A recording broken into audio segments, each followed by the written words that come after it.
Buenas tardes y bienvenidos todos, bienvenidos tú especialmente, querido Bermejo. Es para nosotros motivo de una gran alegría acogerte porque sé que nos vas a ilustrar en este momento importante pues de la situación de España y también personal, ¿no? Aquí ya ves que hay también personas mayores. Yo tengo como ilusión, como objetivo este año, trabajar bastante el tema del testamento vital. De frente a la eutanasia que se ha aprobado, por desgracia, en el Parlamento de España, quiero que tomemos conciencia de esta situación, de esta verdadera cosa terrible, vergonzosa para la vida humana, ¿no? Una vida que venimos a este mundo sin contar y en cambio quieren que nos vayamos cuando quieran ellos, ¿no? Bueno, yo el otro día escribía precisamente en la carta pastoral de esta semana, decía, entre otras cosas, a lo largo de la existencia de toda persona hay momentos de especial vulnerabilidad, como la enfermedad y el final de la vida. Son momentos en los que es necesario garantizar la libertad y la protección de la vida. Por eso, frente a la ley de la eutanasia, la Iglesia recomienda realizar el testamento vital, que, reconociendo el valor en sí mismo de la vida, pide aceptar o rechazar determinados tratamientos médicos ante una eventual situación de incapacidad o enfermedad que impida tomar esa decisión posteriormente. Por eso estoy muy contento, con mucha ilusión, te acogemos, querido hermano. Y bueno, pues aquí cuentas con un público que tal vez haya todavía gente que esté de vacaciones, como son las fiestas, han sido las fiestas de Tarazona. Pero también algunos estarán todavía de vacaciones por ahí, por el Mediterráneo. Pero de todas maneras los que estamos aquí te acogemos con mucho cariño y con mucha atención. Bienvenido y tienes la palabra, aunque tú tienes la palabra, ¿no? Presentar a un amigo como José Carlos, al que conozco desde hace cuando éramos muchísimo más jóvenes los dos. Pues es para mí realmente un gran honor. En esa hoja que se les ha entregado viene ahí su currículum. Yo no lo voy a repetir, pero sí quiero decir una cosa. El Papa Francisco, en una catequesis que hizo sobre la esperanza preciosa, dijo que la humanidad camina porque hay personas que sueñan. Y yo veo en él un soñador con los pies en la tierra, eso sí, pero un soñador desde hace años soñó un centro de humanización de la salud y ahí está el centro, 30 años trabajando. Soñó muchos sueños y compartió muchos sueños con muchas personas. Estamos aquí delante de un soñador que soñó humanizar y yo creo que pocas personas hay en la Iglesia y desde luego y en la sociedad que hayan hecho tanto como él y todo su equipo, todas las personas que sueñan juntos, que comparten sueños, que hacen que sus sueños vayan siendo realidad. Digo, pocos hay que hayan hecho tanto por humanizar la asistencia, humanizar el sufrimiento, humanizar la muerte, humanizar el duelo al que él dedica tantas horas. Pero él es un hombre de hoy y también utiliza las redes. Si entran en su página web verán cantidad de cosas. Y cuando estaba pasando por el virus, se le ocurrió escribir unas oraciones, porque él no puede estar quieto, ni siquiera entonces. Y esa oración la fue enviando a muchas personas, que a su vez las enviaban a otras por la noche, a las 10 de la noche. Orar en clave de acción de gracias. Ayer repartíamos la 537 oración. Le agradecemos mucho porque nos ha enseñado a dar gracias por todo. Y yo creo que es agradecerle, es la primera vez que viene y está entusiasmado con Tarazona, con Veruela, con esta tierra, y espero que no sea la última. Es un regalo el que tenemos, de escucharle. Gracias, José Carlos. Muchas gracias, Rude. Don Eusebio, gracias por acogerme como alguien que viene con espíritu de servicio. Que bien si estuviéramos también a tomar una pizza en Roma, tantos años viviendo al servicio de la vida consagrada, ¿no?, y de la Iglesia Universal. Muchas gracias por invitarme. Felicidades por organizar este tipo de sesiones, porque creo que hace mucha falta para humanizar la vida pensar también en el final. Y al final ahora también piensan los legisladores. Hace un mes y poco ha entrado en vigor, después de 3 meses de haber sido aprobada, pues la ley de la eutanasia, única en el mundo en su atrevimiento y osadía hacia adelante y en tener en cuenta aspectos que en ningún otro país que nos ha precedido se ha atrevido a legislar. Bueno, yo voy a intentar acompañar en 40 minutos o los que sean o 50, sobre todo a clarificar conceptos para contribuir a conjugar este verbo, humanizar, que en mente del legislador incluye la promoción de la eutanasia. Para el legislador, el que quiera morirse, que pueda hacerlo porque lo pida, porque no puede con su sufrimiento, es una implicación de humanizar. Obviamente en este contexto en el que hay que tener osadía para hacer uso de la palabra, ¿verdad? No de Dios, sino esta. Pues en este contexto queremos promover la vida. Entonces vamos a seguir más o menos este esquema hasta donde nos dé y después entramos en diálogo con toda la naturalidad de quien quiere hacerse una idea de la complejidad de este mundo ético y de sanitario al final, ¿no? Yo hablo también desde esta experiencia que Rude contaba, pues dirijo este centro hasta donde se alcanza a ver, es un centro para mayores, para personas que reciben cuidados al final de la vida. Centro de Humanización de la Salud, Centro San Camilo Asistencial. Aquí fallecen 500 personas al año. Yo tengo el despacho en el edificio de la derecha, encima de los tanatorios. Para mí, encontrarme con el morir, la muerte y el duelo es algo cotidiano. En el año 97 creamos un centro de escucha para atender a personas que han perdido a un ser querido y se les complica el proceso de adaptación al dolor por la pérdida. Para mí es un mundo cotidiano y, bueno, tengo también el gusto de, voy a presentar 5 fotografías para decir, mirar cómo se puede humanizar también el final de la vida creando un espacio acogedor donde un equipo multidisciplinar trabaja empeñados también en la arquitectura en acompañar a quien está viviendo sus últimas semanas y a quien está, parece un lugar de arte más que a lo mejor ganamos algo si se puede apagar, pero si no, seguimos adelante. Y parece más bien un lugar hospitalario de encontrarse bien, ¿no? Con este espacio parece un lugar de biblioteca, este otro de música, toca un voluntario a media mañana para los pacientes que están viviendo sus últimos días y para las familias. Las habitaciones dan a un jardín y unas terrazas que son hermosas. Hay un lugar para hacer fuego, una chimenea. Ahí las familias viven, también organizan sus últimas cenas en la bodega dentro de una estructura sanitaria propia de los religiosos Camilos, orden a la que yo pertenezco como hermano. Bueno, también el entorno exterior es muy entrañable y con estas imágenes quería yo mostrar que efectivamente humanizar el final de la vida no es solo promover la capacidad de decidir definitivamente sobre cuándo hay que morir. No solo se muere dignamente cuando se decide cuándo. Lo repito, no solo se muere dignamente cuando se decide cuándo, que esta es la propuesta que nos hace este marco legal. Bueno, el primer objetivo que yo tengo es intentar hacernos con los términos, que no es tan fácil y voy a intentar hacerlo de una manera muy accesible y sencilla, pero también querría yo que fuese profesional, propia de la disciplina de la bioética. Así que voy a seguir este esquema. ¿Qué significa eso de suspender la atención médica porque una persona ha fallecido? ¿Qué significa la sedación paliativa? Mucha gente hoy está confundiendo la eutanasia con la sedación paliativa. Conviene a ver si nos aclaramos con las palabras, porque después es mucho más fácil decir en lo que estamos de acuerdo, que es en la mayoría los ciudadanos, que queremos no prolongar la vida y ni tampoco procurarla al prójimo. ¿Qué significa rechazar el tratamiento? Y, por lo tanto, hacer una planificación, como decía nuestro obispo, hacer una planificación anticipada de si perdemos la cabeza, ¿quién habla con el médico? ¿Qué significa adecuar el esfuerzo técnico o terapéutico?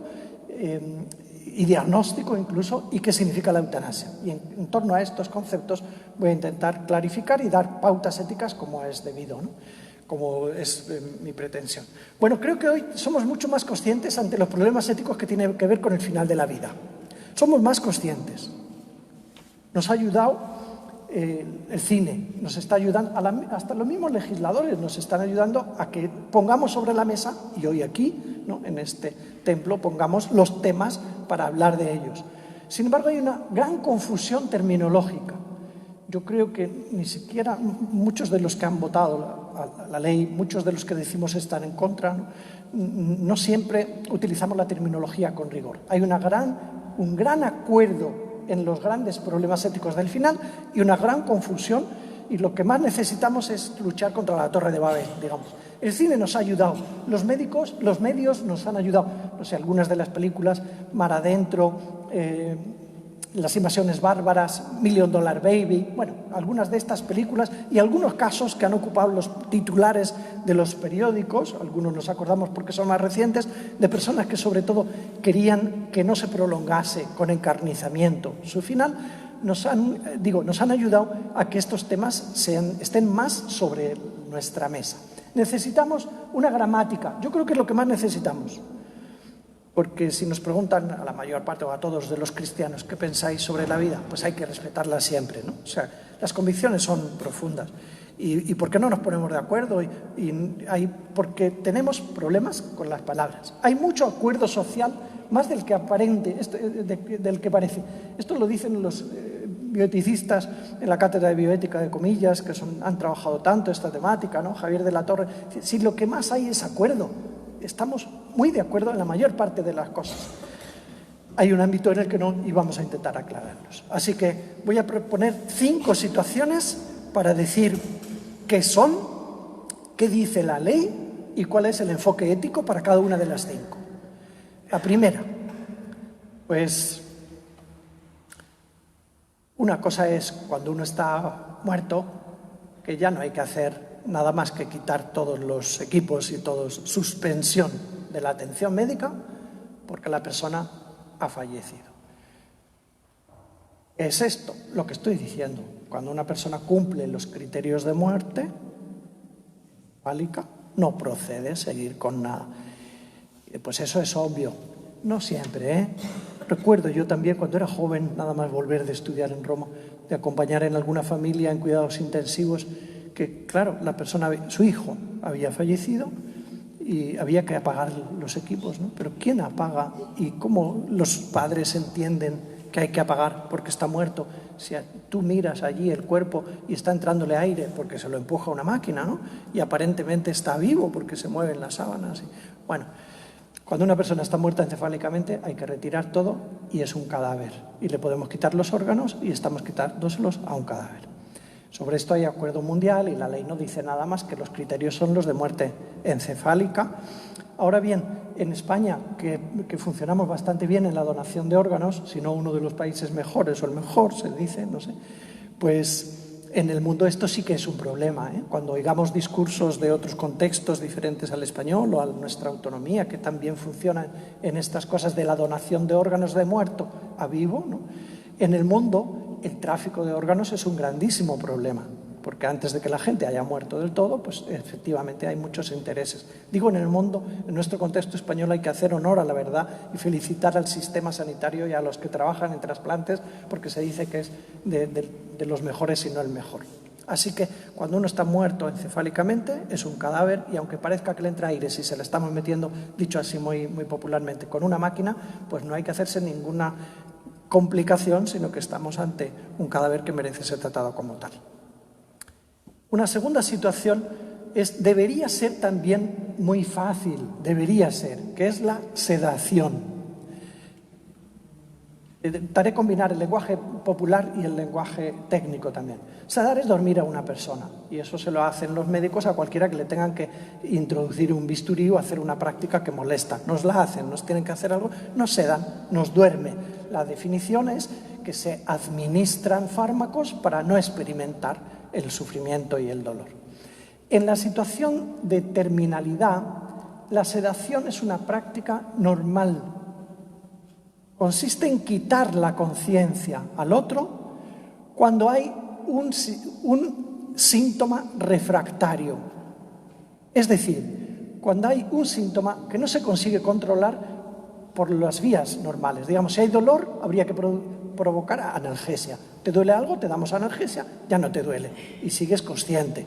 Pero te duele algo, no te conseguimos quitar el síntoma porque es un síntoma refractario, te podemos dormir y te morirás si estás al final de la vida dormido.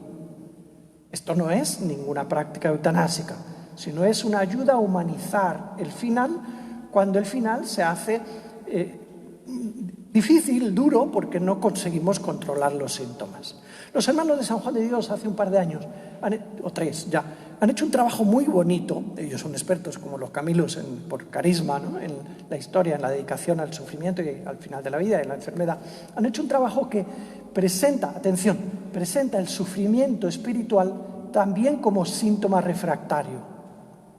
Esto significa que también una persona puede ser sedada no porque tenga un síntoma físico, que los médicos no consiguen controlarlo, sino porque se angustia vitalmente, existencialmente, ante la proximidad de la muerte. También este síntoma refractario espiritual, existencial, justifica con toda la naturalidad pues que a una persona le duerman. Una buena praxis, esto lo dicen las leyes, en España había 9 leyes sobre esto, hasta que ahora hay esta sobre la eutanasia, que intentaban humanizar, las leyes lo prevén como algo normal, no representa ningún atentado al respeto a la vida.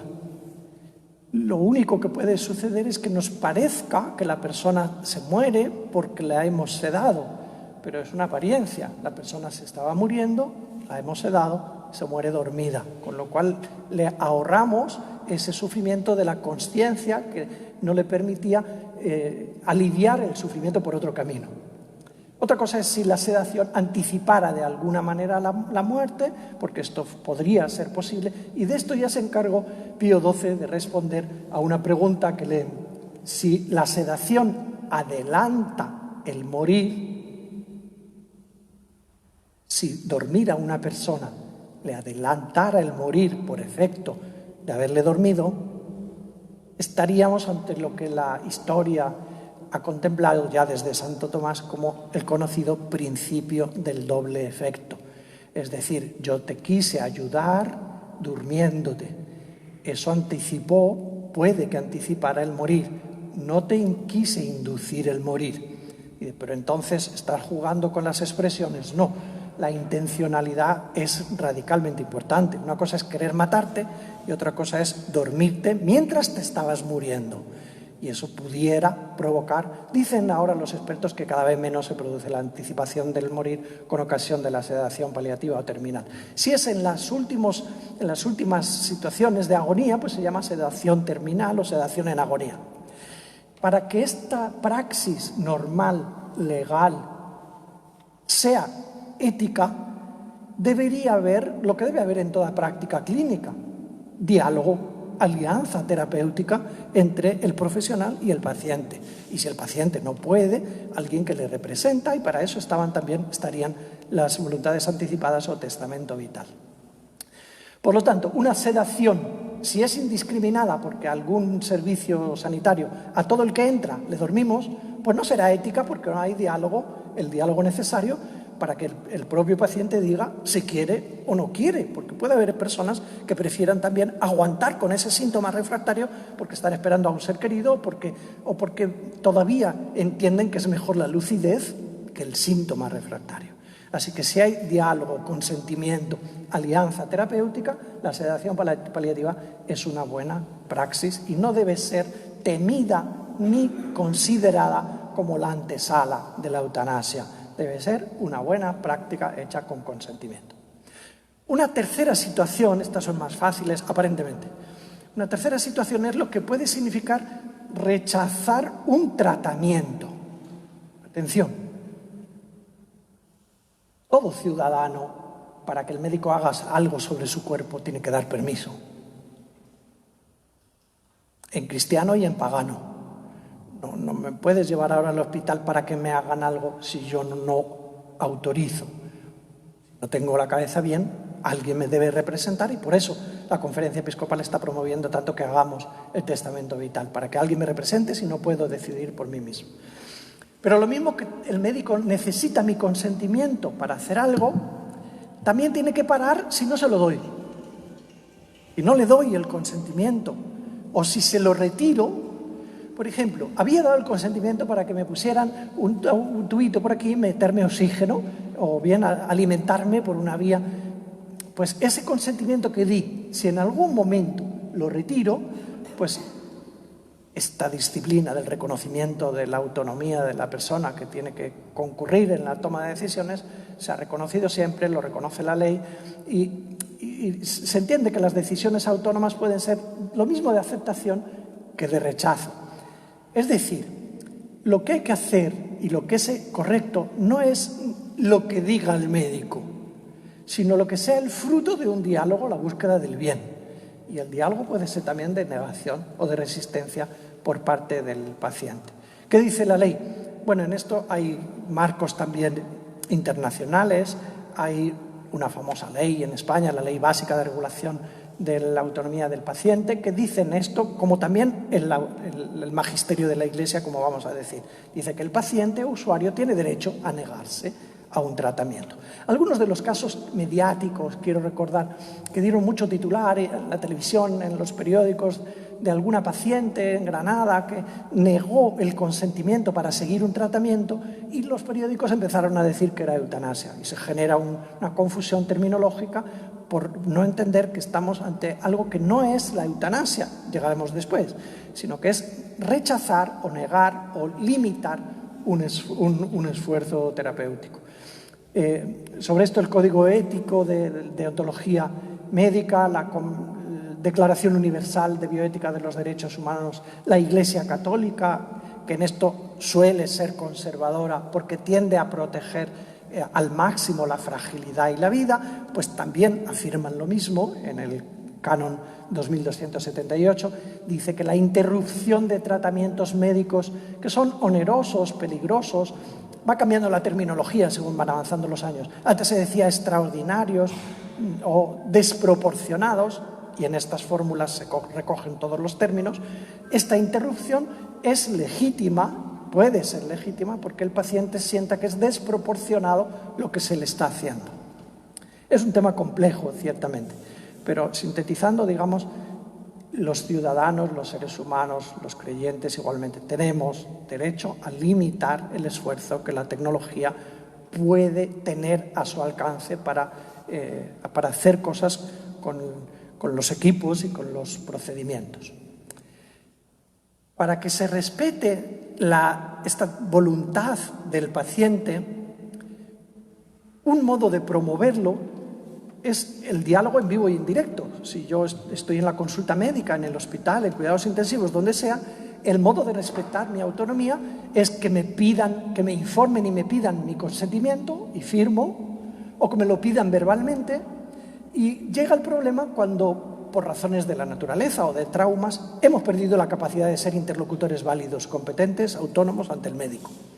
Por deterioro cognitivo, por Alzheimer, por un trauma, ya no puedo ser el que diga lo que habría estado en sintonía con mis valores para que el médico conmigo tome las decisiones.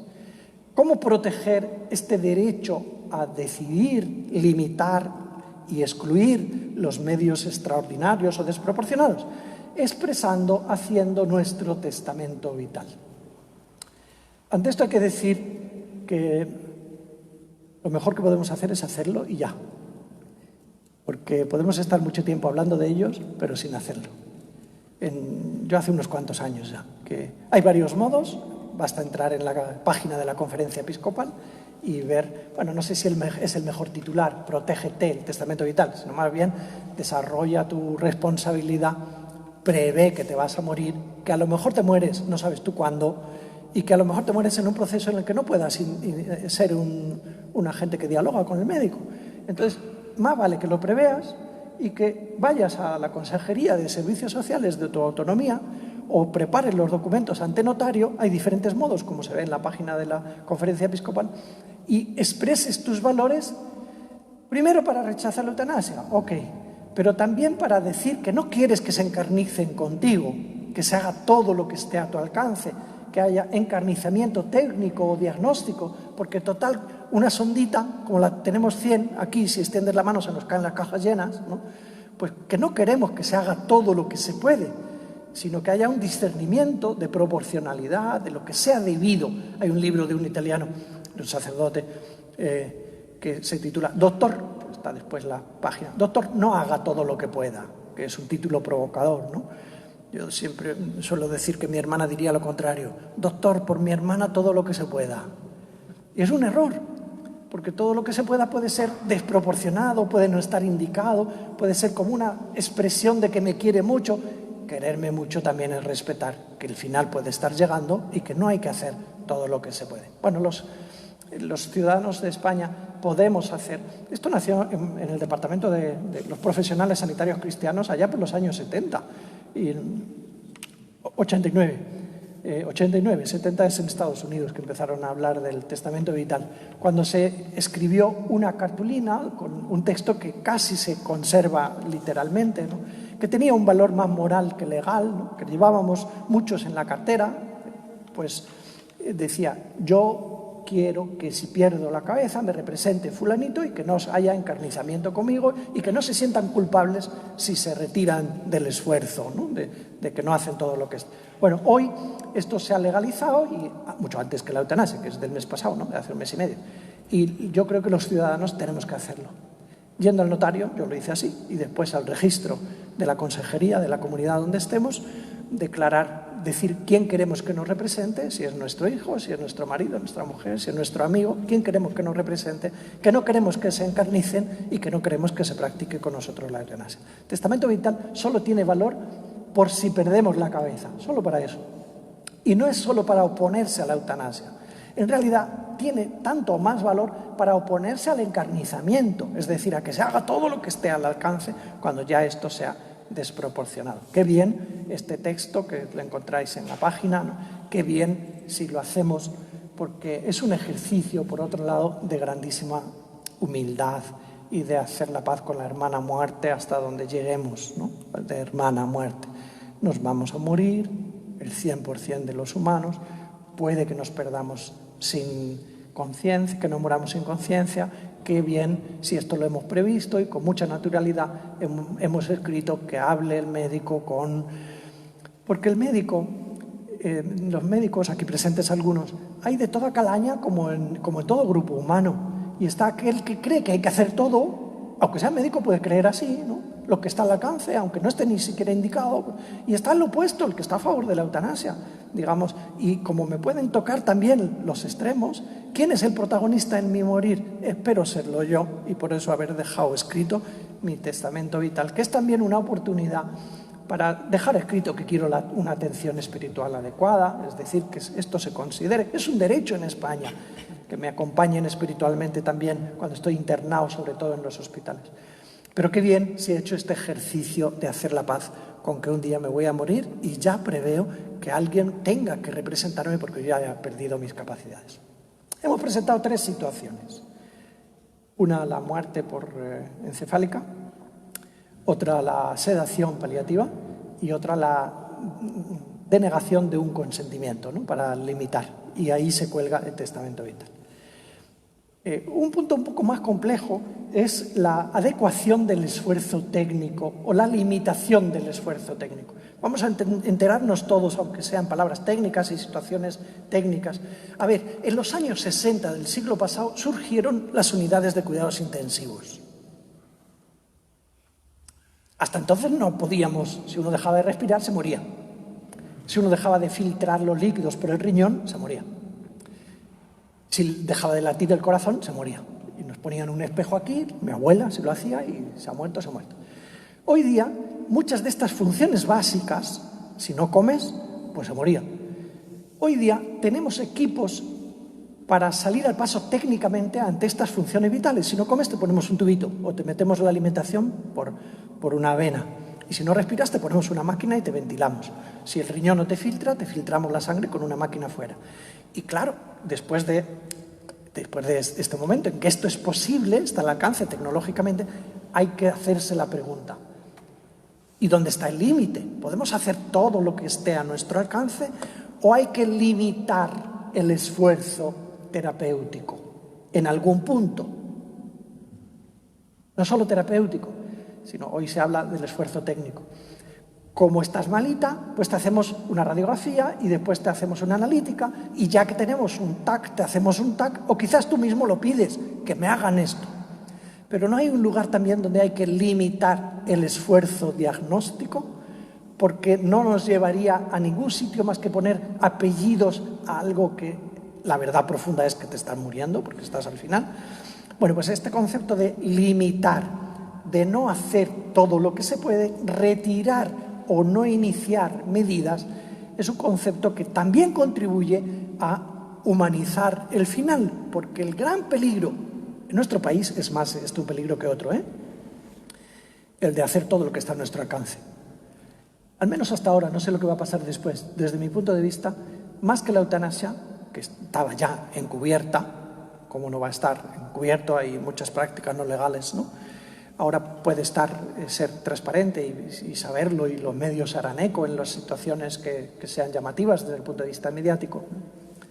El gran problema en nuestro entorno no es tanto, hasta ahora digo, la praxis de la eutanasia, sino la exageración del uso de tecnología. Este es un problema más recurrente, digamos, no sé si más grande, pero más recurrente, más frecuente lo es. Que total, como está a nuestro alcance, hacemos todo lo que se pueda, ¿no? Bueno, la ley dice que efectivamente limitar el esfuerzo terapéutico es una buena praxis, ¿no? No está en el código que penaba la eutanasia, en el Código Penal, hasta hace unos días, ¿no? Adecuar el esfuerzo terapéutico, las leyes lo contemplan como una buena praxis. En realidad no tendría ni siquiera que haber leyes, pero las comunidades hace los últimos 8 o 10 años empezaron a legislar sobre esto para generar lo que estamos intentando aquí también esta tarde, una culturilla que yo creo que el ciudadano tiene la obligación de tenerla. No nos podemos lavar las manos, tanto más el creyente que quiere apostar por la vida.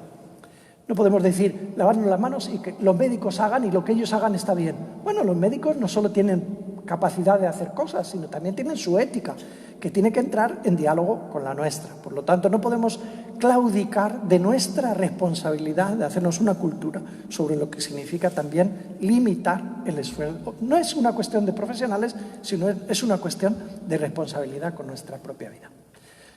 ¿Qué podemos decir de la limitación del esfuerzo, esta cuarta categoría, limitación del esfuerzo terapéutico o técnico? Que esto no es nuevo. Yo he empezado diciendo, se pone sobre la mesa sobre todo cuando surgen las unidades de cuidados intensivos en los años 60 del siglo pasado. Bueno, vamos a leer a Hipócrates, hace un poco de tiempito, Dice, atención, el objetivo de la medicina es disminuir la violencia de las enfermedades, evitar el sufrimiento a los enfermos. Atención, absteniéndose de tocar a aquellos en quienes el mal es más fuerte y están situados más allá de los recursos del arte. O sea, hace 20 y tantos siglos ya decíamos, el objetivo de la medicina también es no entrar donde ya sería fuera de la obra de arte galena, ¿no? Porque lo que hay que hacer es respetar que la naturaleza siga su curso y que la muerte se produzca porque se está produciendo. Y si dejas que la muerte se produzca, estás practicando una eutanasia. No, una eutanasia es cuando tú haces algo para que el otro se muera, porque el otro te lo pide en contexto eutanásico. Si dejas que el otro se muera porque se está muriendo, estás limitando la intervención, sobre todo si son recursos extraordinarios o desproporcionados. Una situación muy difícil, teóricamente y prácticamente también, es la cuestión de la hidratación y nutrición por vías artificiales.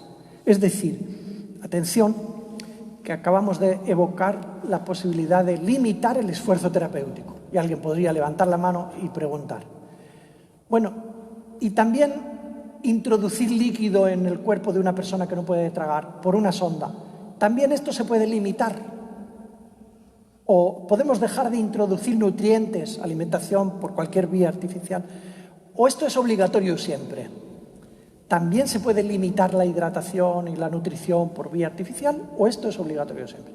Bueno, esto se lo preguntaron los obispos norteamericanos en el año 2004, en el año 2007, y se lo preguntaron, digamos, a quien en el contexto nuestro eclesial nos puede dar, vamos a decirlo entre comillas, la respuesta más segura. Vamos a preguntar a Roma, vamos a preguntar a la Congregación para la Doctrina de la Fe, a ver cuál es el criterio ético que esté en sintonía con nuestra fe y nuestro código ético.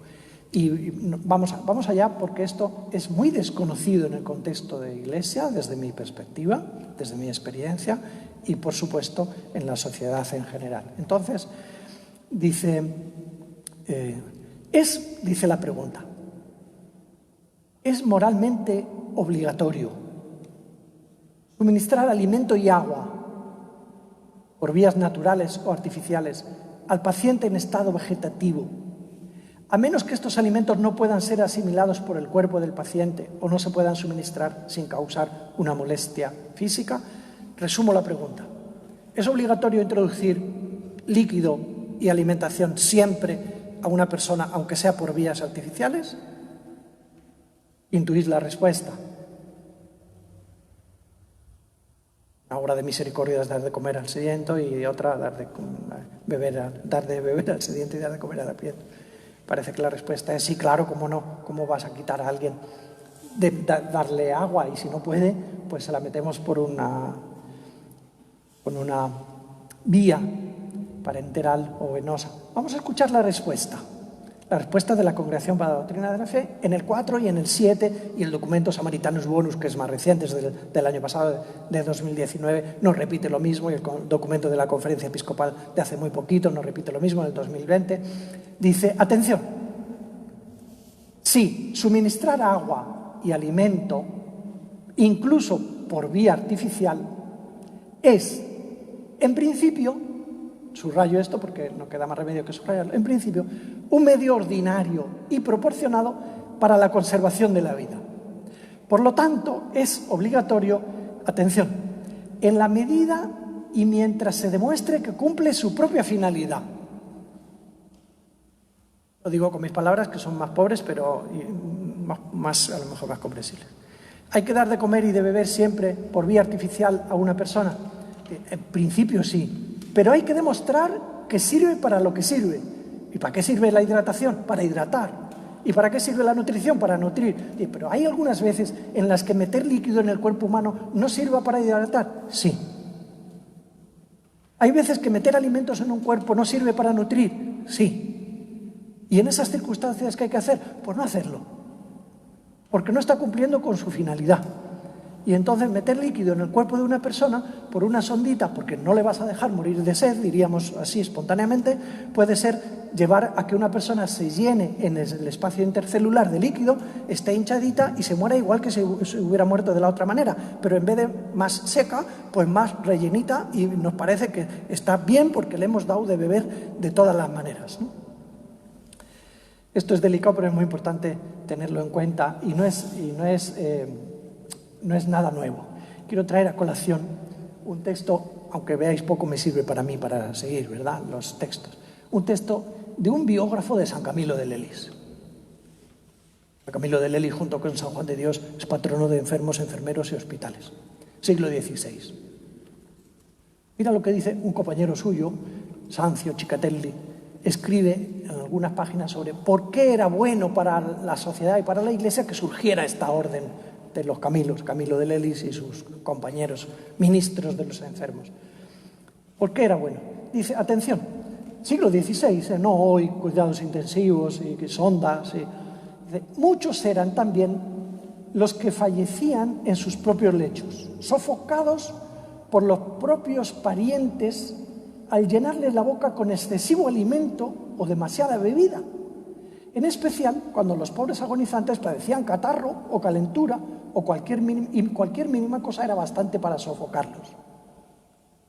A pesar de ello, escúchese literalmente porque así es, a pesar de ello, muchas mujeres sencillas, obstinadas, no lo querían entender y bajo pretexto de celo o afecto les metían cualquier cosa en la boca no dándose cuenta de que en vez de aliviarlos, los mataban, convirtiéndose de esa manera en verdugos de sus propios maridos e hijos. Y en la página siguiente dice, siglo XVI estamos leyendo, dice, pero lo peor era que en este error de dar de comer al que se está ya muriendo y llenarle a toda costa la boca, en este error no solo caían mujeres sencillas, hoy no sonaría mal esta expresión, sino también muchos párrocos y no pocos religiosos, aquí estamos, yo, por no tener práctica ni experiencia en acompañar a morir.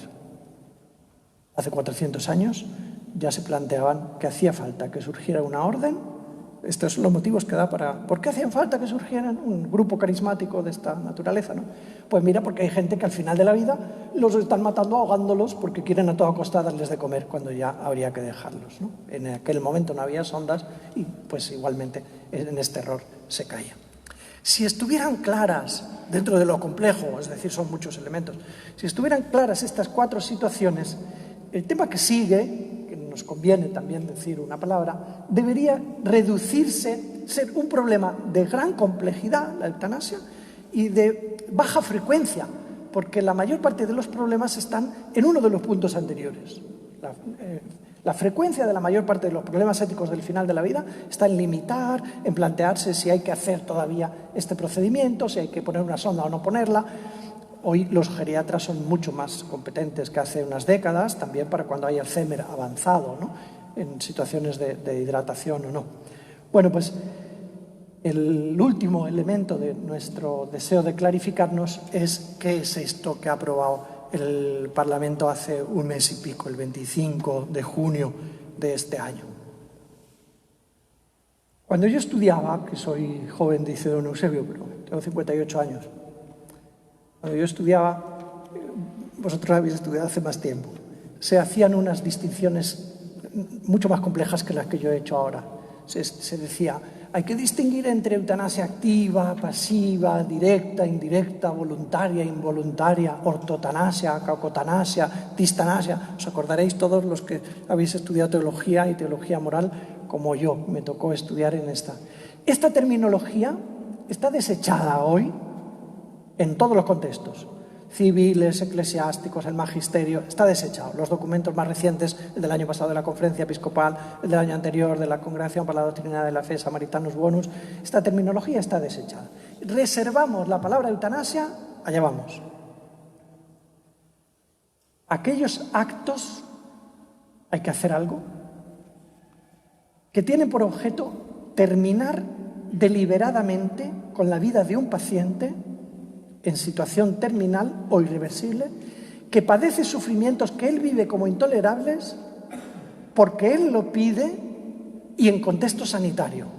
Hay muchos elementos aquí que hay que decir que solo es eutanasia aquella conducta que hace un médico porque se lo dice en paciente en situación de enfermedad que no les lleva a no soportar su sufrimiento, a no encontrar sentido. No puede con la vida, en contexto sanitario, pide él, no para otro, a no ser en situación de testamento y tal, pide para él que se le haga algo para terminar con la vida. No es limitar el esfuerzo, no es sedar, eso se ha quedado en su sitio, espero, desde el punto de vista legal y desde el punto de vista ético y desde el punto de vista del magisterio. La eutanasia se reduce a este mundo de hacer algo porque el otro lo pide para que se muera. Buscamos directamente que el otro se muera. En el contexto del legislador, esto debe ser un derecho, en el contexto del legislador, del ciudadano, en aras a un supuesto principio de autonomía llevado al extremo, que consideraría que la vida está en nuestras manos, en el gobierno de nuestras manos, radicalmente, y que podemos decidir también cuándo terminar con ella.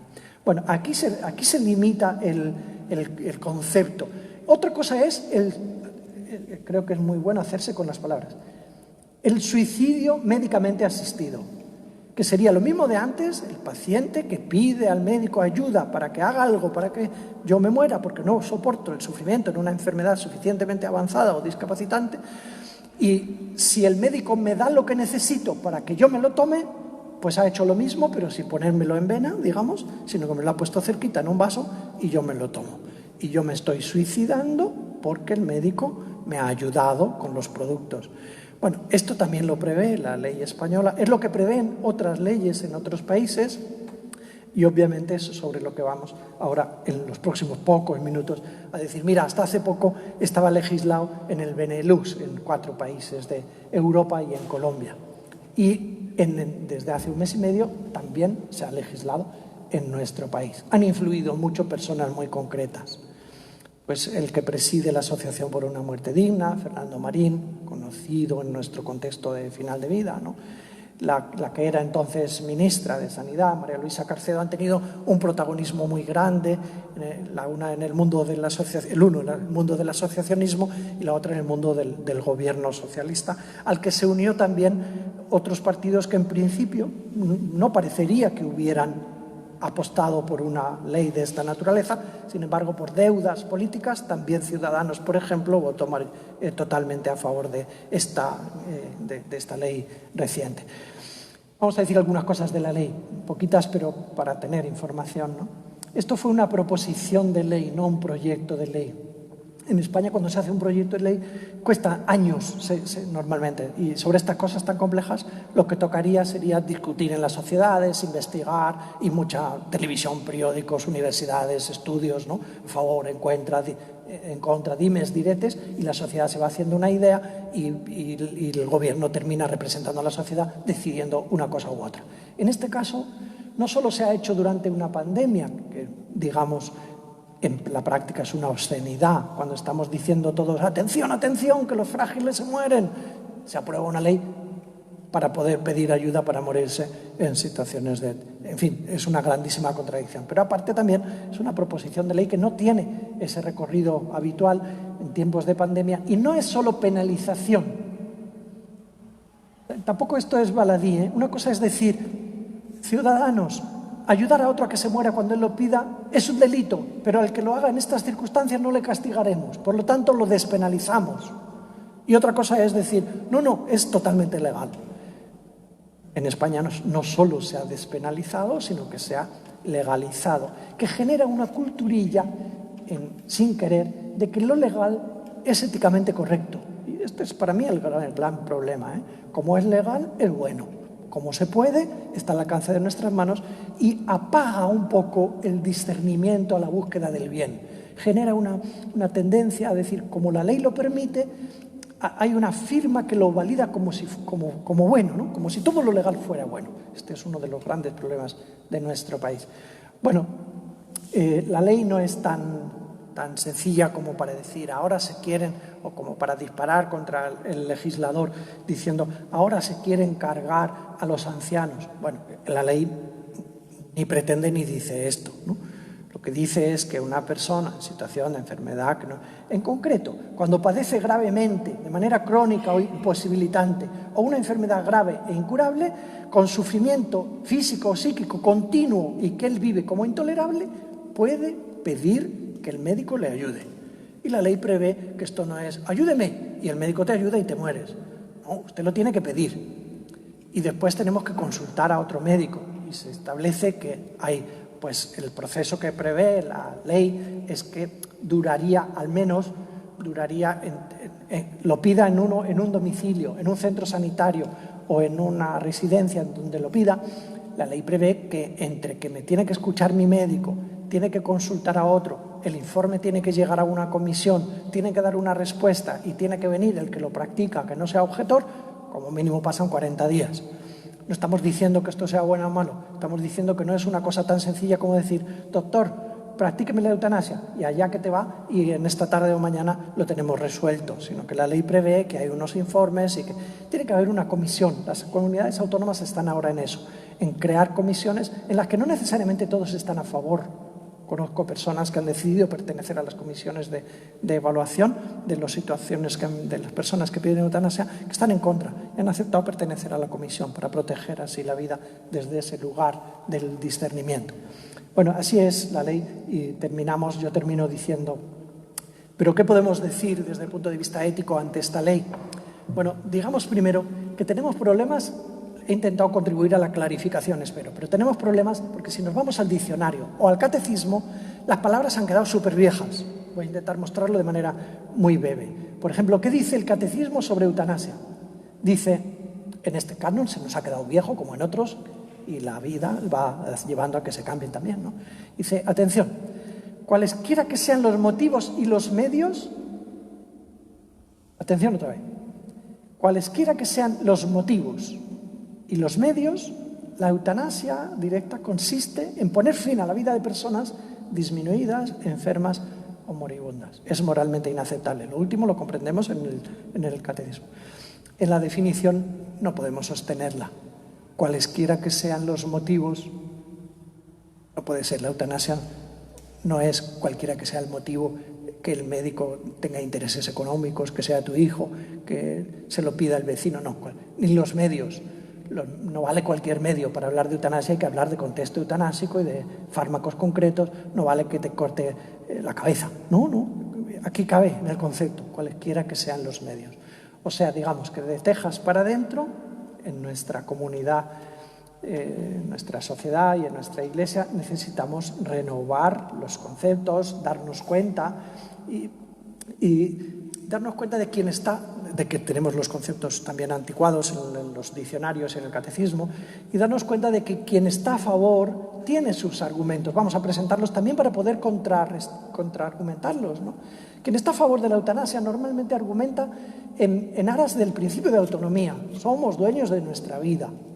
No es que quiera que la gente se muera o eliminar a los ancianos. No es eso lo que dice él. Tenemos derecho a decir cuándo. Esto es lo que argumentan, digo, ¿eh? Obviamente no lo comparto, pero esto es lo que se argumenta. También es una ideología centrada en la compasión. Es decir, al que está sufriendo mucho y no pueda con ello y pida, pues el legislador dice que se pueda morir, le ayudamos y que el médico lo pueda hacer. Estos son los argumentos que hay. En la calle del no, con esto termino, para abrir un diálogo, los que argumentamos en contra solemos decir, pero atención con esto, mientras no estén satisfechas suficientemente las necesidades de cuidar de manera paliativa a quien está al final, ¿cómo nos vamos a ir a construir la casa por el tejado? Si usted tiene gente que está al final de la vida, cuídeles, acompáñeles, palíe sus síntomas, ya verá cómo disminuyen radicalmente los que se quieran morir, porque les tendrá controladitos, cuidados, mimados, con un palio, un manto tendido que refuerza su dignidad y les hará vivir y despedirse de una manera digna en sus últimos días. Si no tenemos suficientes cuidados paliativos, ¿cómo se va usted a legislar? Pero tengo que decir, atención, porque en la Iglesia a veces estamos diciendo la solución a la eutanasia, en algunos contextos, son los cuidados paliativos. Tengamos cuidado, porque si un día los cuidados paliativos estuvieran satisfechos del todo, no tendríamos que decir, porque diríamos, pues entonces ahora sí. Creo que seguiríamos diciendo que no compartimos una ley a favor de la eutanasia, aunque estuvieran satisfechas todas las necesidades de cuidados paliativos. Por lo tanto, no es o paliativos o eutanasia, sino que tenemos que argumentar. ¿Por qué decimos nosotros que no? Porque conocemos la pendiente que ha sucedido en otros países. Cuando, digamos, abres la ventana para que entre el aire, pero atento que entran los mosquitos también.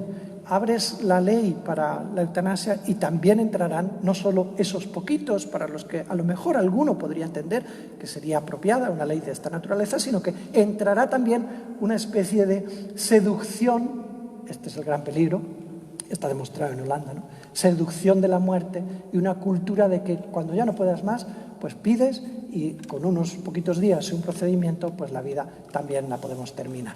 Y una gran razón de los que argumentamos también en contra es, pero ¿cuáles son los fines de la medicina? Hasta ahora era prevenir, cuidar, curar, rehabilitar, paliar. Si legislas que también la eutanasia es un derecho, también entre los fines de la medicina estará matar al que pide que el médico le mate, porque lo pintemos como lo pintemos, la práctica de eutanasia es matar a otra persona. Bueno, estos son los motivos que podemos decir que más sólidos a mi juicio, los que están a favor, los que damos, los que estamos en contra, y estamos en el contexto eclesial y tanto más en este lugar habría que decir, y como creyentes tenemos algún motivo más para estar en contra. Yo diría, los más sólidos quizás son estos de la razón, ¿no? también nosotros decimos que la vida es un don de Dios, que es un regalo, que la tenemos que cuidar y que no está disponible definitivamente en nuestras manos. Pero fundamentalmente en el diálogo en la sociedad tenemos los argumentos que vienen antes de ser creyentes y seguidores de Jesús de Nazaret, que estamos, sobre todo tenemos el fondo también de nuestra historia judeocristiana de no matarás. Y no matarás no admite tampoco excepciones de cuando el otro me lo pida. Tenemos que confesar que a lo largo de la historia, también en nuestro corral, ¿no?, también ahí hemos aceptado que en algunas excepciones era legítimo matar. Y hoy no lo admitimos de esa manera, pero en fin, hay que reconocer que la complejidad de no matarás desde el punto de vista de la tradición judeocristiana, pues ha admitido a lo largo de la historia algunas excepciones. Bueno, el verbo que titulaba mi intervención era humanizar el final y el testamento vital. Qué bien que nuestro obispo nos ha dicho, vamos a promoverlo, es uno de mis objetivos próximos. Técnicamente es muy fácil, pero el fondo es lo más hermoso, que es decir, nos vamos a morir, y esta no es una mala noticia, también esto da sentido a nuestras vidas, ¿no? Pues vamos a planificar con responsabilidad y a escribir que no se empeñen en hacer lo que no sea desproporcionado y que tampoco practiquen con nosotros la eutanasia y que nos acompañen también espiritualmente. Escribámoslo con testigos, entreguémoslo a nuestro médico, vayamos al registro de nuestra autonomía de sanidad y así nos hacemos responsables ante el final y después entremos en el carro de paliar, limitar, respetar, que también la muerte está llegando. Muchísimas gracias por esta atención este rato y vamos a dialogar un poquito si forma parte de vuestro interés.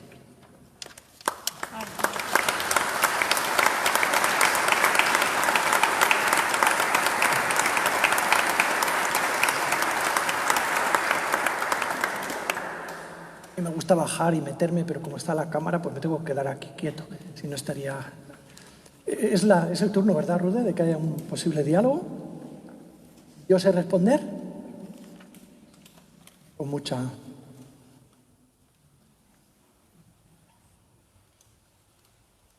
Parece difícil, ¿verdad? Complejo.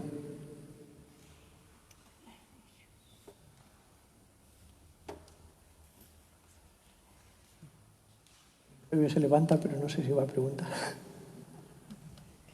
Mucho ánimo a intervenir, aunque sea... Una de las tentaciones en estas circunstancias suele ser poner casos, ¿verdad? Y en este caso, que yo me acuerdo, porque un familiar, eso es muy complejo, ¿eh? Y nunca desde un espacio donde no se conoce el caso se debe decir, pues mira, eso estaba bien o estaba mal. Yo creo que en eso tenemos que hacernos muy humildes, incluso ante los casos mediáticos, ¿no?, los que salen en los periódicos. Pues aquel caso, mira, a ver, que lo que nos cuentan es un tercio o menos, y hay que preguntar a los protagonistas qué pasó, cómo estaban, ¿no?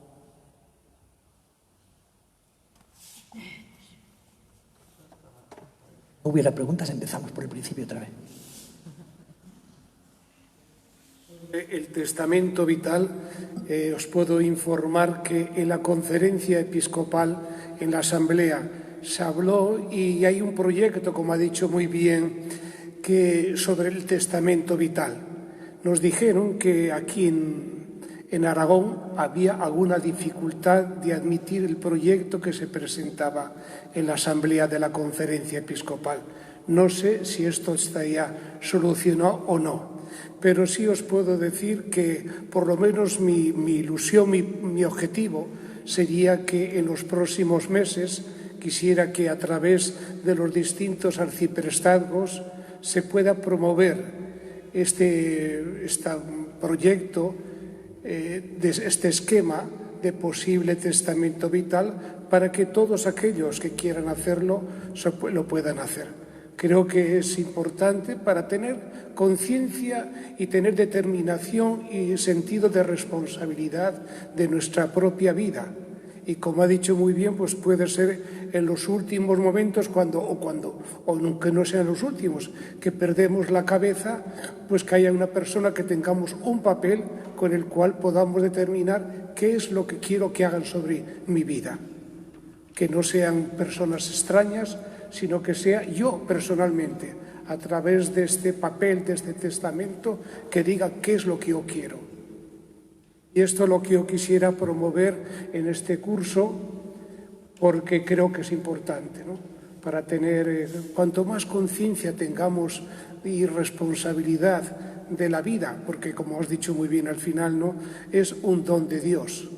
Hemos venido al mundo porque Dios ha querido y no podemos marcharnos porque queremos nosotros, sino cuando Dios quiera, ¿no? Creo que esto...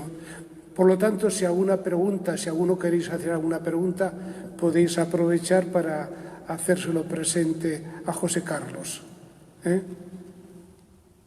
le decía a Rude que si venía aquí por si quiere alguno. Con mucha libertad, ¿no?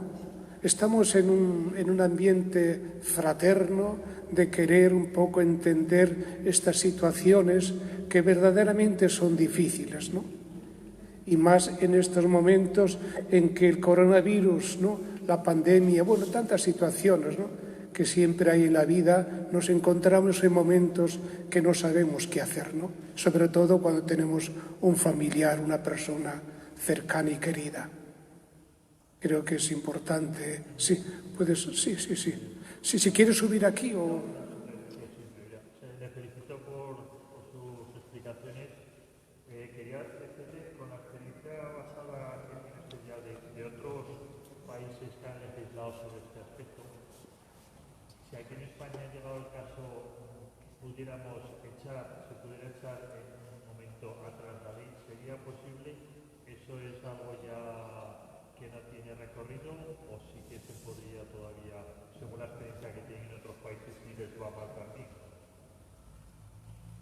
Bueno, yo creo que los gobernantes tienen capacidad de hacer leyes y, por lo tanto, derogar las anteriores, ¿no? Eso, sean sobre lo que sean. Y por eso la historia cambia. Si no, estaríamos con las mismas leyes que hicieron los romanos. Sin embargo, van cambiando porque esta posibilidad está en manos siempre de los gobernantes.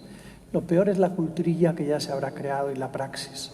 Por el concepto que usted ha dicho de que se establece como un derecho y parece que luego se la quitas un derecho.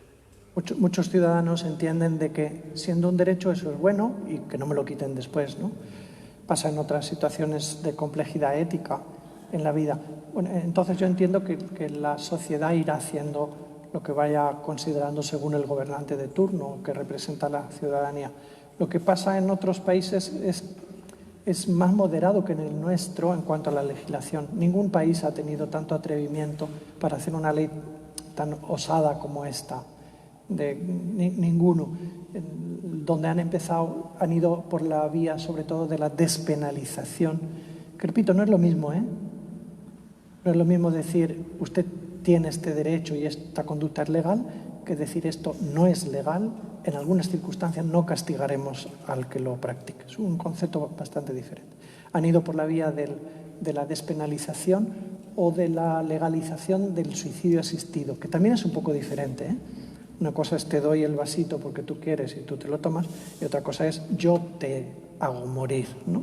Hay un efecto transitivo que da una envergadura diferente a una conducta y a la otra, porque también sabemos por experiencia que en Holanda, en Luxemburgo, en estos países, algunas personas que piden ayuda al médico para el suicidio, después de que les dan el vasito, algunos no se lo toman, obviamente. Quiere decir que la responsabilidad sigue estando en ese...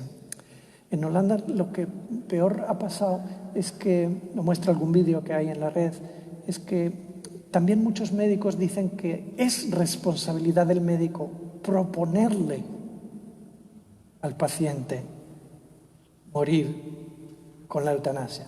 O sea, ya no es usted tiene este derecho y cuando lo crea lo pide, sino que el médico llega un momento en que puede sentir que en este nuevo escenario cultural tiene que invitarte a morir porque ya estás en el contexto, ¿no?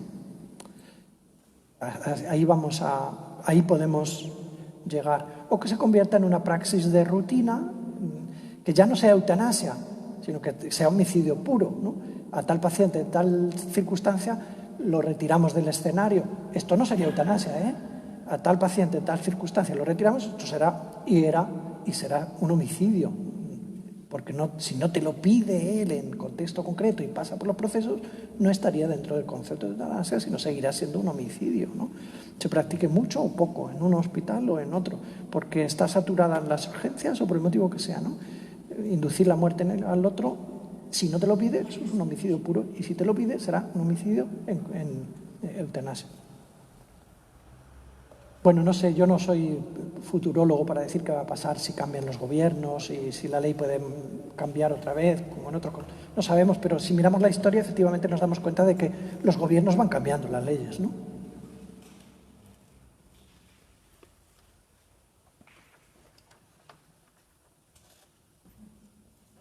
Siguiendo las indicaciones de nuestro obispo, estamos trabajando precisamente para hacer llegar todo esto de una manera clara al pueblo sí.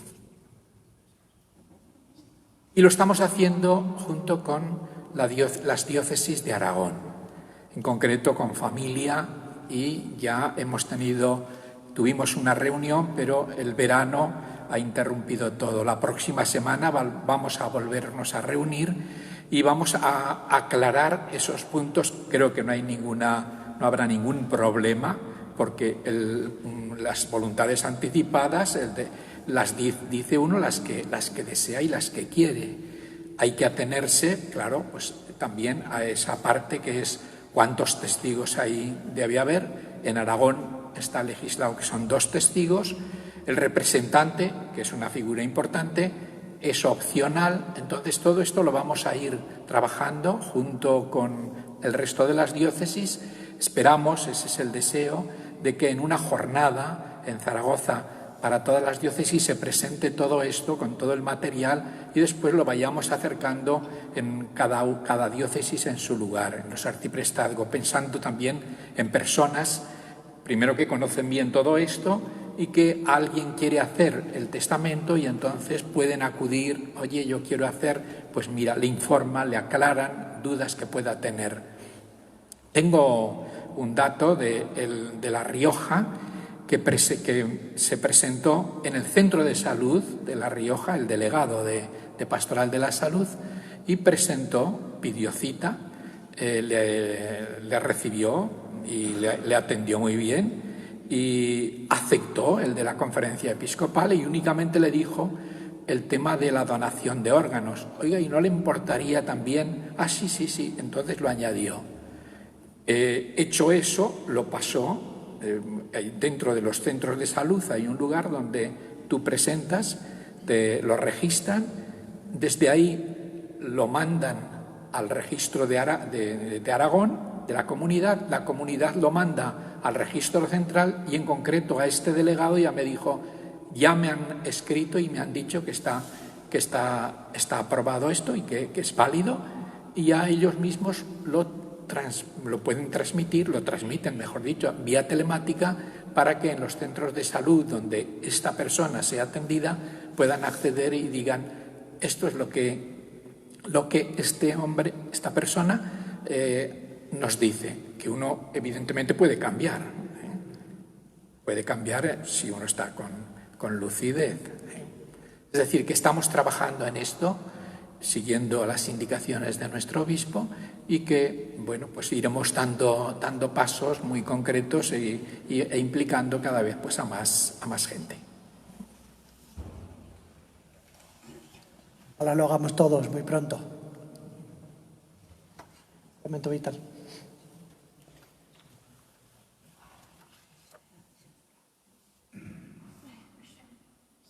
Carlos ha traído unos libros que están ahí detrás, pues si queréis echarles una ojeada de algunos de los libros que escribe.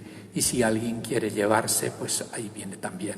No ha venido también como un servicio, no está interesado en que ni tiene derechos, sino divulgar, que es algo que tenemos que agradecer, pues el gran esfuerzo que él hace por acercar todas estas cosas que nos ayudan a todos.